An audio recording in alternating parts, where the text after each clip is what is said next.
Okay, so good morning. Welcome again to CSUN ATC TV. This is a live stream session.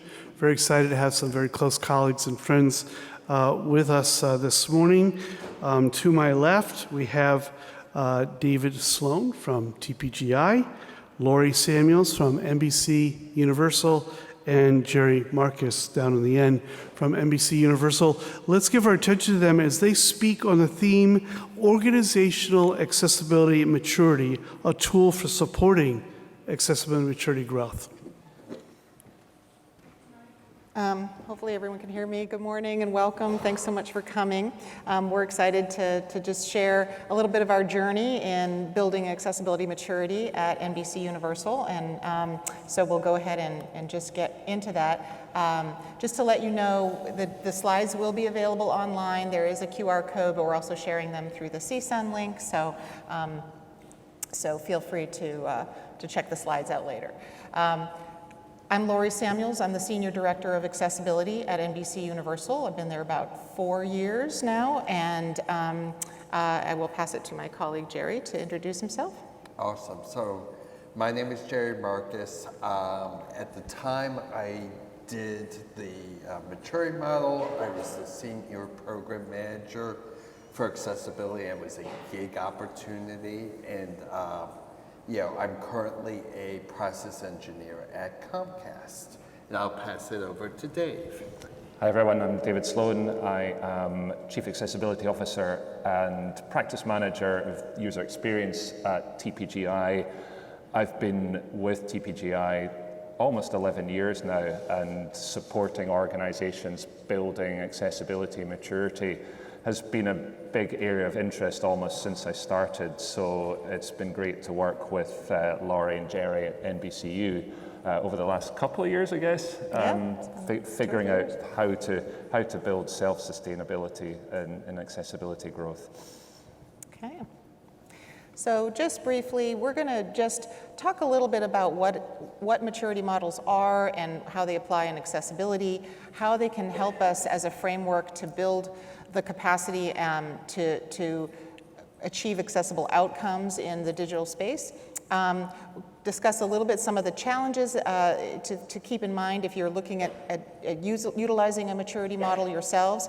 And then our approach, just a little bit about the pilot project that we've been doing, very much still a work in progress, but we'll share our journey so far with that and share out our lessons learned and next steps. Okay, So maturity models, it's been great to see so much discussion of maturity models at CSUN this year, and I know there's more talks to come. I'll be involved in another one tomorrow.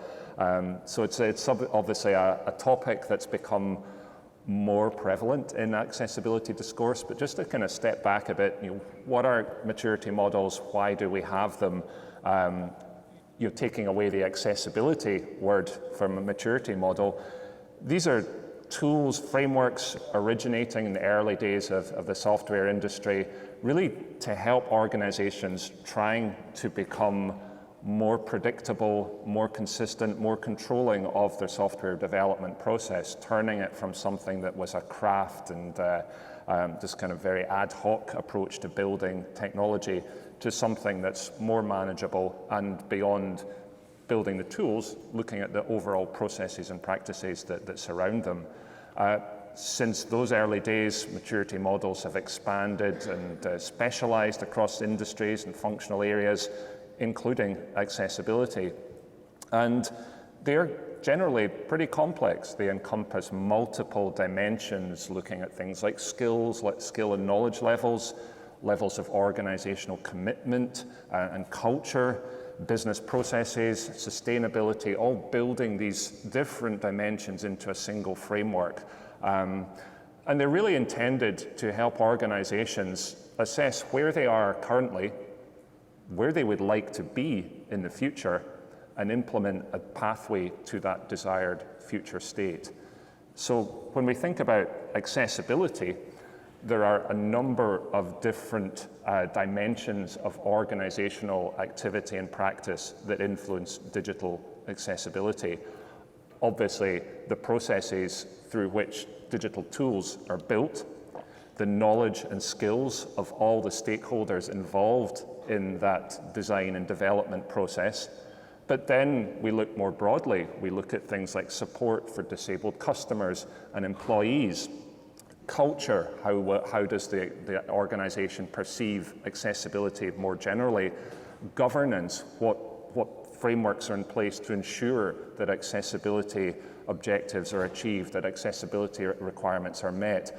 All of these dimensions are critical to ensuring that accessibility can be sustained and grown as an organizational objective over time.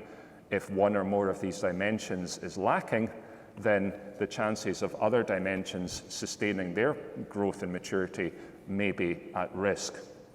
So each dimension, generally, regardless of a model that you're looking at, will have a set of possible maturity levels from a very low maturity to a high maturity, and the models will typically include evidence of examples to support assessment, to help an organization understand where it is on a given dimension at a given point in time. There are a number of models out there already: the Business Disability Forum Accessibility Maturity Model, Level Access's Digital Accessibility Maturity Model, the Digital Accessibility Maturity Scorecard as encapsulated in International Standard 30071-1, and then the W3C Accessibility Maturity Model, which is still in draft, but certainly sort of encompassing a lot of the common characteristics of other maturity models.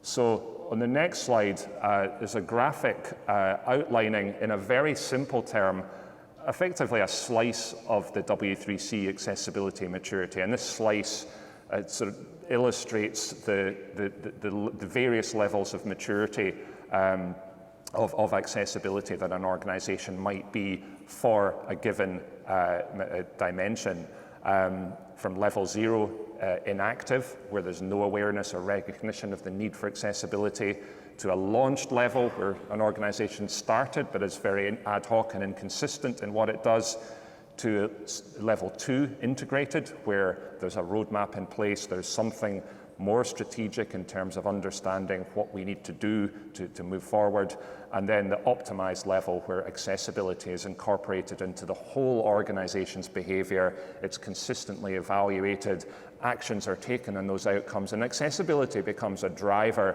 for decision making and innovation. It has a seat at the top table in terms of organizational strategy. The W3C Accessibility Maturity Model has 7 dimensions. Unfortunately, our slide only has 2, so we can't show all of those, but it kind of indicates something we'll come back to shortly in terms of the complexity of the models, which are their advantages and also their disadvantages. So let's talk a little bit about the general challenges, which kind of starts to prepare the ground for why we did the work that we are talking about today. Accessibility maturity models are complex and multifaceted, and as such can't necessarily be used immediately straight out of the box.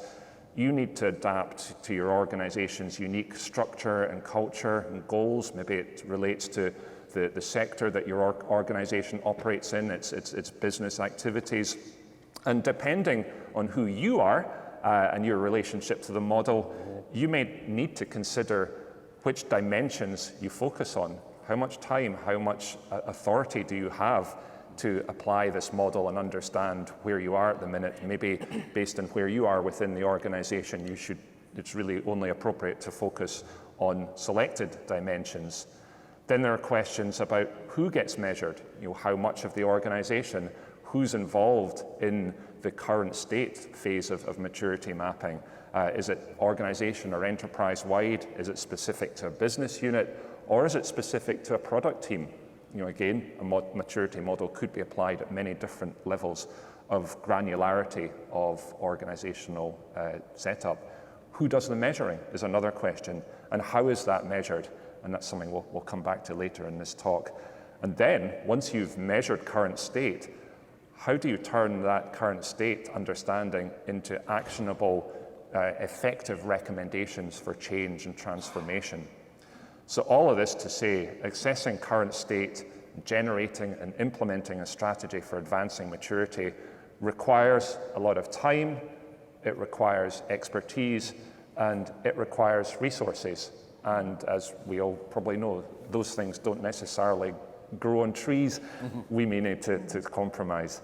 So I'll hand over to Laurie to provide some additional context there. Thanks, Dave. Yeah, so I will say that I've always been interested in maturity models myself from the early days when I was working as a software engineer and an engineering manager, and then getting into accessibility and seeing it applied there. So I also sat on the W3C working group that was working on the maturity model that we're going to be talking a little bit more about this morning.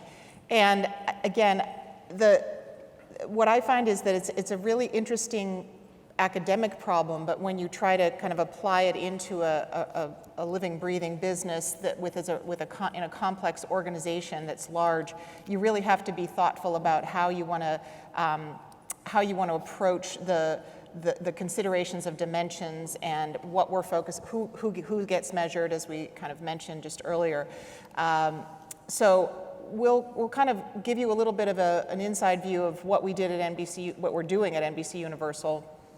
First of all, NBC Universal, which is part of Comcast NBC Universal, is itself a very large enterprise with, you can see on the right of this slide, there are multiple brands: Peacock, NBC News, Universal Parks and Resorts, Rotten Tomatoes, Fandango, golf business, sports, film. So it's multiple brands, multiple businesses. So it's a very diverse and large portfolio of digital properties. Our team, I lead the central accessibility team for NBC Universal, and our goal is to provide the overarching strategy for how do we approach digital accessibility and build out useful infrastructure that we want our digital product organizations to engage with. The work of improving accessibility happens within our businesses, but they need to utilize services, training, tools that we curate carefully and make sure that are available to them. Even just raising awareness of the fact that we have that training and we have tools and services and support is itself a big task in such a large organization. So our central goal is to help businesses develop maturity in both the skills and the practice of digital accessibility. So that's what we focus on. So maturity model fits really well in that context. So we're going to just share with you a little bit of our story. How did we start in thinking about how do we take this maturity model and which one do we pick? So we decided to start with the W3C model in draft form. It's up there and published on the W3 site. If you haven't checked it out, you can take a look at it. We decided to use that as our starting point for a framework. At that point, we then decided, well, you know what, there are these different dimensions. We could look at customer support, we could look at documentation and marketing, and there's a lot of dimensions to look at. How about if we kind of focus in on a couple of things that we feel were very foundational? So it's called the ICT development lifecycle, also just product development lifecycle. How is software built? And what does that process look like? And then the second one that we knew was essential to include was the knowledge and skills dimension. So those were the two that we picked to focus on, leaving the others aside for the time being, to trying to simplify it. Then actually Dave and I got to work on taking the tabular format of the W3C maturity model and beginning to pull out questions that we felt would be helpful in identifying those proof points. How are teams practicing accessibility? What skills have they built? What's the evidence of that? How do we identify questions that we would share out to our product teams to help them self-assess? And I want to pause for just a moment and talk about, we talked about one of the challenges being who does the measuring. Our goal was not for us to do the measuring. There's myself and Jerry here, and that's, you're kind of looking at the team for NBC Universal. So clearly we can't scale across such a massive group. So our goal is always to kind of help our teams self-assess. how can they take ownership? How can they take accountability? How do they even know where they are on the maturity scale? So our goal was very much toward giving a tool that would be simple for our product teams to use to identify their own levels of maturity. And then we would help them move to the next step. That's the goal. So as we were beginning to kind of pull out these questions from the maturity model framework and spreadsheet, turn them into something kind of as a baseline, we noticed that we had kind of 3 buckets emerging. There was a bucket of skills, like what skills are people building and learning. There was the process, the integration of accessibility into the process, and there was the ways that teams practice accessibility. And for each of those, we had to think about not only are we giving teams a set of simple questions and possible choices of answers, sort of a survey style, but we also have to think about what kind of action do we want to recommend to our teams based on how they've answered those questions, right? So Dave, did you have any other thoughts on this as far as those buckets and how we approach the questions? Yeah, I mean, I think that the other way of looking at the buckets is sort of understanding within a business unit, what do you know about accessibility? And then do you have processes that support accessibility in whatever it is you do? And how aware are people of those processes, and do they follow them?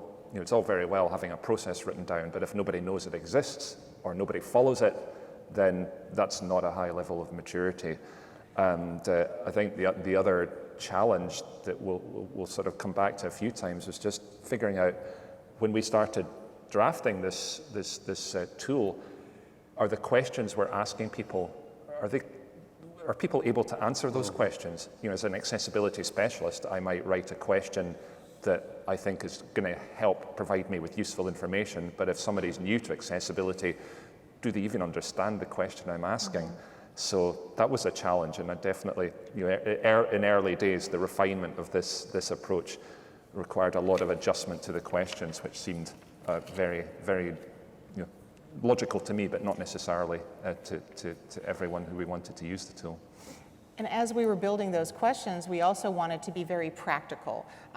We wanted to not only meet teams where they are, help them make sure that they understood the questions, but we also realized partway into this process that we had this opportunity to raise awareness of those central tools and services which teams may or may not have yet been availing themselves of fully. And so we wanted to drive engagement to training, to utilizing the services that we have with our partners like TPGI. And so we wanted to be very practical and concrete and customized to NBC Universal, you know. So we wanted to again, move it out of the theoretical and move it into the practical as we were crafting those questions. So Jerry's going to talk a little bit about Jerry came on board just as Dave and I were kind of, you know, drafting up those questions. Jerry joined our team, and Jerry, you can tell us a little bit about that process from your perspective. Absolutely. So I actually, one of the things was that I brought up that I came in as a gig from Comcast, which was a kind of a short period of time that I could move from one job to another job and really focus on something new. And one of the elements were the kind of goals of this gig was to really kind of implement a pilot of this maturity model. So I came in at the right time because we had kind of at that point, based on what Lori and Dave had shared, they came through around 48 role-specific statements, kind of going across from different parts of the development life cycle and different roles within it. As we were kind of looking at that, and on the slide, just for people who are looking at it, on the left side it says initial framework, and that's kind of what I'm describing now. In the middle, there's a funnel, and then on the right side, there's the filtered down pilot, which I'll explain a bit more. But in that initial framework, in addition to that, we talked about kind of the levels. And with the W3C model, the first kind of element of the W3C model, and Dave, do you know offhand? Is it? It's not started? Not started. And we thought that wasn't the right kind of context.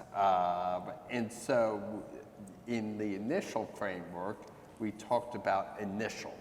And as we were kind of going through and iterating, and this was a big part, it actually took us multiple months to go through and iterate on the framework. And I think that's a key call out, is like these things don't take, these things take time to kind of fit to your organization. And we'll talk about that more. And as we're kind of iterating, we were like, these are a lot of questions. These can be very overwhelming to a team. And so what we did was we kind of pared it down. And so that's on the right side of the slide, is kind of where we ended up, which was kind of filtered down pilot. And that was 9 team-based questions, because what we thought was one person or two people from a team would answer on behalf of the team as part of this pilot. And they would know what the team had. And so that was kind of where we thought was, at least for the pilot, was kind of a good starting point. We also thought that it made sense kind of grouping the questions on questions that were tied towards your training, on questions that were tied towards your kind of, as Lori had mentioned, your kind of engagement of different vendor tools, like our relationships with kind of testing, auditing, and then another kind of bucket is around kind of the business development, and that's key. It's like we can do everything, but if the business is not investing, it's not engaging, leadership is not kind of leaning in, then it's like a 3-legged stool. You're missing the third leg of the stool. So that was our initial pilot. Lori, Dave, you want to add anything to that? Yeah, we discussed quite a bit, who is going to be answering these questions, and at what level are we trying to measure? The challenge that I've always found with trying to measure and roll it up at a very large scale is that it sort of starts to blur the data. At that point, maybe if you have a lot of disparity between what one group is doing and another group is doing, it kind of masks that if you roll it up too much. At least that's my experience. So we wanted to get a bit more granular and decided that we felt like we would get pretty accurate and actionable data if we focused down at the product team level, right? So if you think of a product team as a team that's building a website, maybe a mobile app to go with it, maybe they're working on other different platforms, but essentially it's a product. MSNBC or Peacock is a product in our world, right? So we thought that would be about the right level to measure.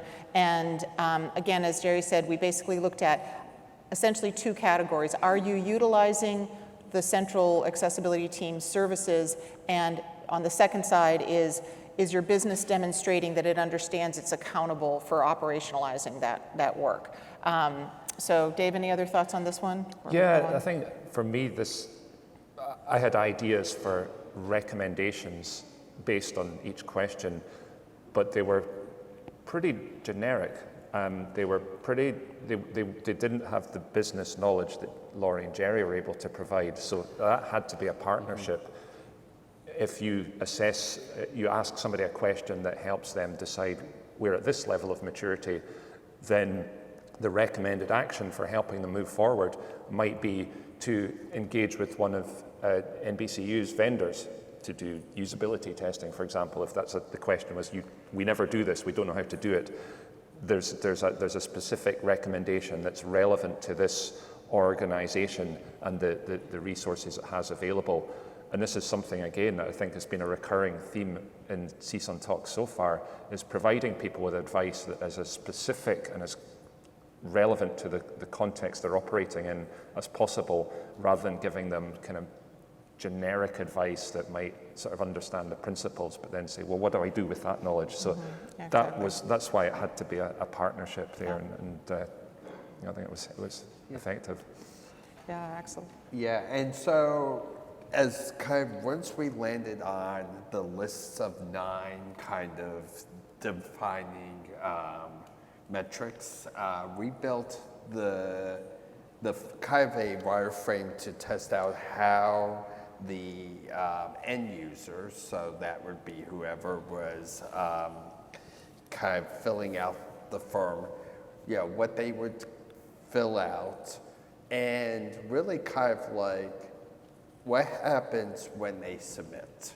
I think our thought process going into this was we wanted this to be a self-service tool. So we wanted the ability for them to get actual feedback in the moment and also get opportunity to debrief afterwards. So you have kind of the opportunity to start thinking about, okay, I can start doing some training. Here's a link for more information on training. Oh, I can start engaging on, user interviews. Here's how I would be able to do something like this. Oh, I can get some audits done. Here's what here's some, things that our leadership can do. So, and on this screen, just FYI, is kind of a wireframe representation of a couple parts of the form that was filled out. And of course, all this will be provided in the slides.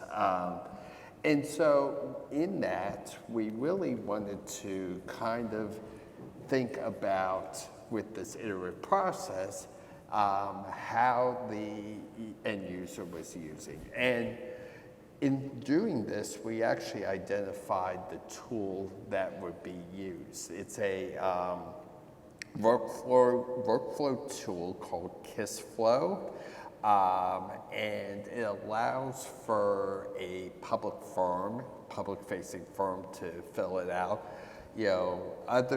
The reason we chose it was to really gather the data that was necessary for us to track this information. But you could use other tools. This is just how we used it.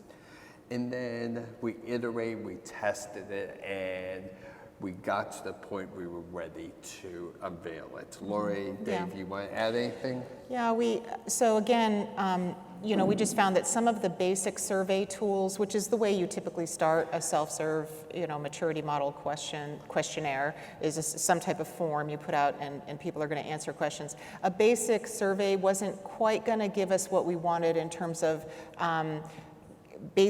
using some business logic to say, okay, based on these answers, we're going to send back an email to you that will give you a sense of, like, here's what we would recommend. Congratulations that you took your training. Awesome.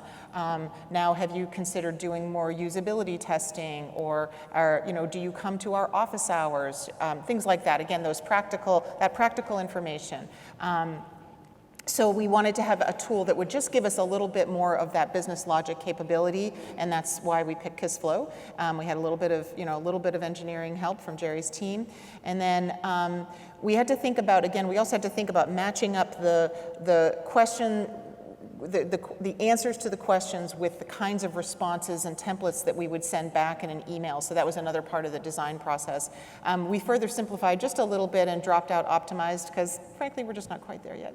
And so we didn't really think that any of our teams would be quite at that lovely state of optimized for accessibility, but that would be something we would kind of roll in the future. So again, trying to really squeeze it down and make it as simple as possible. And then the next step was to really identify the teams that we wanted to pilot with. We wanted to pick teams that were at different stages of accessibility maturity based on our knowledge of working with them so far. And we wanted to make sure that they were, on board enough to have engagement so that they would be willing to take the time to do this and share their feedback with us. So we landed on 5 of our different product organizations: CNBC, Sports Engine, Universal Destinations and Experiences, NBCOlympics.com, and our local owned stations. So your web and app for NBC, local stations. So that we basically got their buy-in. We suggested they stay involved with us. We explained what this was and why it was important for us to get this learning from them. And then we sent out the survey. And Jerry, was there anything else on this? Yeah, and I just wanted to add that we have a list of a lot of different brands and partners and products we could use. So it was very much like a lot of back and forth. And as we were it was interesting because we were also kind of implementing training at that time through kind of one of our partners, and it kind of changed who we were actually choosing. So originally we had a list of like 5 or 6, but as we're kind of going through and prepping the tool, that list actually changed. And so it kind of shows it's okay to change, it's okay to make changes and updates. So, Jerry, do you want to speak a little bit about our process just to kind of debrief with the teams Yes. and what we shared back to them? Yeah, so once the teams had filled out their responses, some teams, one person did it or 2 people, others like the entire kind of representation of that product team. So people from UX design, engineering, QA. So we had a mix of those, but what we did was we scheduled a 45-minute debrief session where we kind of gave them an overview of their scoring, some highlights where we thought, hey, this is a good insight. And so we gave a bit of granularness, and we felt that was important in addition to that email. So you had the email, and then you had kind of that debrief. Mm-hmm. We further debriefed on the experience, and that's where we got a lot of great feedback. Mm-hmm. We asked them at each point in their process of filling it out, of getting that email of the debrief they just had, what worked, what didn't, what would be better. And it was interesting because one of the things we thought, we had, this was kind of a great, representation of questions. They wanted more role specific. They wanted to kind of, dig a bit deeper into what they knew. So if it was QA, for example, it was kind of the QA style questions. And I think that was a key learning that we almost, didn't, realize until then. In addition, one of the things they said was, we don't feel comfortable answering for other teams. So what they asked, and that goes back to kind of the conversation in the earlier kind of hypothesis we were thinking, was, I need to know, the team can speak, one member of the team can speak for the entire, group. No, they actually cannot speak. It's those people who know about that specific, element can speak for that. Lori, you want to add to that? Yeah, so just briefly, essentially we discovered through the feedback from our pilot teams that we had oversimplified a little too much. We thought that if only one individual could sort of speak for the entire product team, but that's not really the case. They wanted to break it out by role, which is actually quite easy to do because that's sort of the way the maturity model is set up to begin with. We had backed off of that, but a little too far. So that's our next step, is to kind of bring those role-specific questions back in and make sure that we have the engagement of design, product management, engineering, quality, et cetera, and program management kind of across the board, that cross-sectional representation on the team. So that was a good learning for us. Teams were very willing to kind of keep doing this on an annual basis. They thought they did see the value in it. They did see that there was, and for us as a central team, I think it was a bit of a forcing function. I feel like maturity model work is one of those important but not urgent things on our plates, right? That we don't. But forcing ourselves to do a pilot on this, forcing ourselves to kind of get concrete with some questions and get to that stage of having a tool to put out in front of people really helped us in our thinking. And it also then, we saw that the product teams felt that there was some benefit in that. So we're in the process still. This is definitely a work in progress. We're in the process of going back to our questions, kind of revisiting it from a more of a role-based approach, still keeping it just within the product life cycle and skills and learning kind of dimensions. And then we will roll out probably with another iteration of more product teams soon.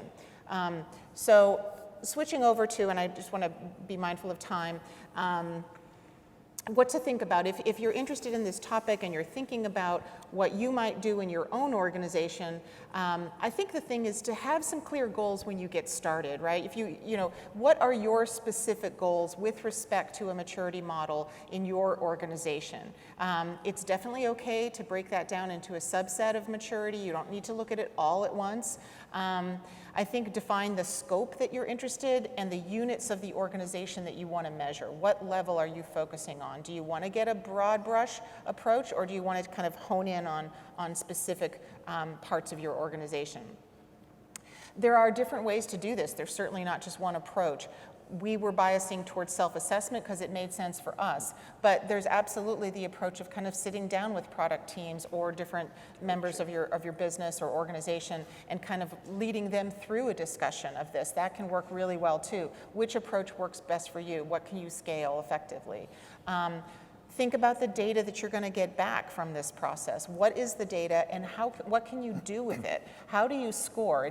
That is its own topic in and of itself. How do you quantify the results that are coming back? What happens if there's disparity between, one team responds and it looks like the design team really has their act together with accessibility, but no one's ever heard of it in QA. It's like, well, what do you do with that kind of with sort of the outliers of results sometimes? Starting small, iterating, get thoughtful participation. Take your time. It doesn't have to be kind of rushed out, and be intentional about what kind of feedback you can provide to the businesses or to your organization based on their responses to those maturity questions. So I know we're almost up on time, and just wanted to kind of move to conclusion. We might have time for just a couple of questions or two. While we have this up, I'll just share that we do have a Slido Q&A up, so if you go to slido.com, if you'd like to ask a question, and the keyword, the hashtag is maturity. So if you just type in the word maturity at slido.com, SLIDO.com, if you have a question, we'll try to take a minute or two for questions. So while you're doing that, again, very much a work in progress here. Maturity models take some time to customize for your organization and to decide on your approaches to implement them. They're just one tool in our toolbox, obviously. What are the benefits and goals you have for your particular organization or parts of your organization? Getting buy-in from leaders. We did want to make sure that as we got started with this, that leadership in our organization kind of understood why we were doing what we were doing, what the goals of the project were, and that was important that we had our support. And let's see, channel organizational accessibility experts strategically. What do we mean by that? Well, I think it's using the tool to adjust how you provide to support Right. strategically Yes. across the organization. Yes. And that helped you adjust, just even the conversations and building this tool Right. help you realize people know about certain things you offer and maybe not so much others. So, Right, exactly. And then, starting with teams that may be already predisposed to work with you, but then also looking for ways to reduce friction in that process. How can we make it easier, simpler, lighter for teams they already have a lot of work on their plate, so how do we help them, keep something simple and straightforward and actionable? So that is a little bit of us sharing our journey with this. I hope it was helpful. Again, if you go to slido.com, and the hashtag is maturity, but we may not have too much time. I don't know if anything's coming up. Yes, we have a couple questions. So the first question is, so what's next? What will you be doing with the results? Yeah, so what's next, just quickly, is that based on the feedback that we really need to kind of go back and rework some of the questions to be more role-specific and get the engagement from the product teams that way. We're going to remodel it just a little bit, revisit, still trying to keep those very practical approach to the questions and answers and recommendations, but expand it out to specific roles, and then we'll do a broader pilot, and we'll go from there. What kind of goals were important for you that led to the narrowing of these categories?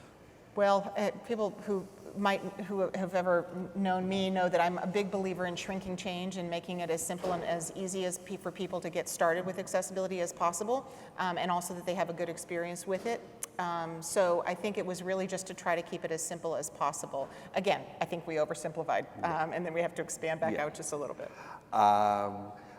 The question, where can we get slideshow presentation for this? So it's actually posted in CSUN, in the CSUN, so you should be able to get, we will pull up at the, you can reach out to one of us also, and we can give you it if you can't find it. Right, I think we're at Yep. time. Thank you so much, everyone, for coming. Really appreciate it. thank you.